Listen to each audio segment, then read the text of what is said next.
እቺን ቁልፍ ይዋት። ቀላል ቁልፍ እንዳትመስላችሁ። ጤግሮሶች ናቸው ጅማ ላይ ለ23 ወጣቶች መኪና ከቻይና ሀገር ውስጥ አስገብተናል። ስለዚህ መኪኖቹን 23ቱንም ጭነን መምጣት አልቻልንም። ጭነን የመጣ ነው 3ቱን ነውና 3ቱን ውሰዱ።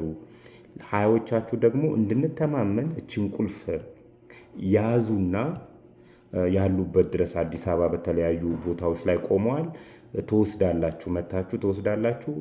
እውነተኛ መሆኑን ለማረጋገጥ እችን የካርቶን ቁልፍ ያዙ ብሎ ለሀያዎቹ ወጣቶች እችን ካርቶን ቁልፍ ለ3 ሰዎች ለሚያውቋቸው ለሚቀራረቧቸው የወንጀላቸው ተባባሪ ለሆኑ ደግሞ 3 መኪና አስረክበው አስጨብጭበው ከጅማ ሄዱ፣ አልተመለሱ።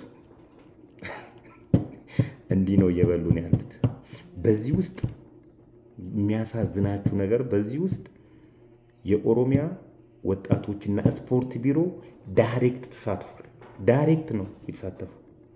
ብር ስጡ ጤግሮስ ያስመጣላችኋል መኪና ብሎ ዳይሬክት ነው የተሳተፈው። ለዚህ ውለታው የኦሮሚያ ወጣቶችና ስፖርት ቢሮ የተለያዩ ስራ ኃላፊዎች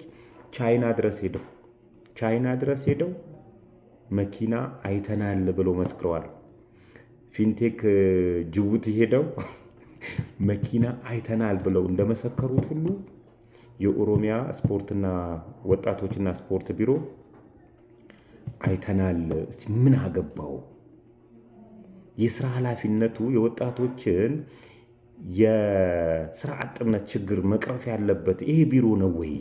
ምን ቤት ነህ አንተ እና ወጣቶችን የምታስበላው? ይህኔ ነው እኮ መጠየቅ እነዚህን ሰዎች።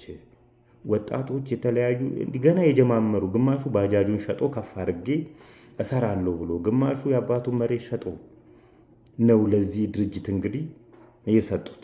አሁን ላይ የተለያዩ ደብዳቤ ከመጻፉ ውጪ ምን ደረጃ ላይ ደርሰሃል፣ የት ነው ያለው ብሩን እንኳን ሊሉት አልቻሉም። አፉም ሞልቶ ብር ስለሌለኝ ተበድሬ እመልስላቸዋለሁ ይላል። እንግዲህ በተለያዩ የኦሮሚያ ዞኖች ላይ ለዚህ ድርጅት ብር የከፈላችሁ ሰዎች እግዚአብሔር ይሁናችሁ።